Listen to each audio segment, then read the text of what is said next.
Hi friends, ఇప్పుడు sambar preparation చూద్దాం. First oil పోసుకోవాలి, కొంచెం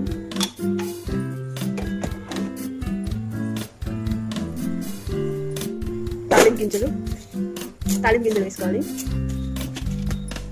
అలాగే జీరా,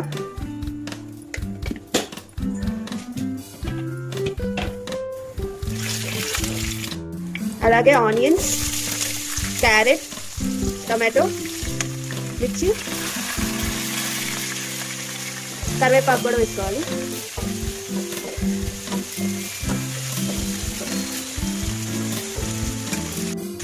అలాగే కొంచెం పసుపు,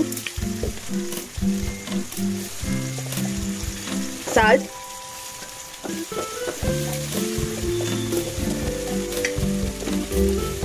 కాసేపు మగ్గనిచ్చుకోవాలి.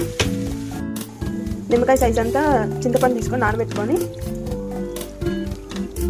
పప్పు ఉంటుంది కదా, ఆ పప్పులో కలుపుకోవాలి. ఆల్రెడీ ఉడకబెట్టుకున్న పప్పు.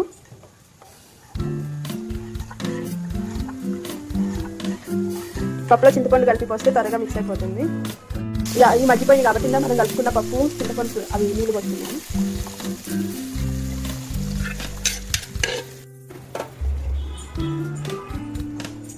కాసేపు ఇలా పోసినాక కుక్ చేసుకోవాలి. ఇప్పుడు కొంచెం మనకి తగ్గట్టు సాల్ట్ వేసుకోవాలి. కొంచెం కారం, మన స్పైస్కి తగ్గట్టు వేసుకోవాలి కారం. ప్లేట్ పెట్టుకొని ముక్కలు అన్నీ ఉడికేలాగా ఇంగు కూడా వేసుకోవాలి. ఫస్టే వేసుకోవాలి, నేను మర్చిపోయా వేయడం.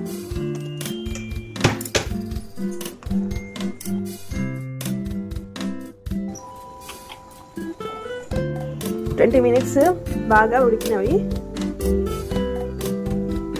ఫైనల్గా సాంబార్ ప్రిపేర్ అయిపోయింది. స్టవ్ ఆఫ్ చేసుకొని సర్వ్ చేసుకోవడమే.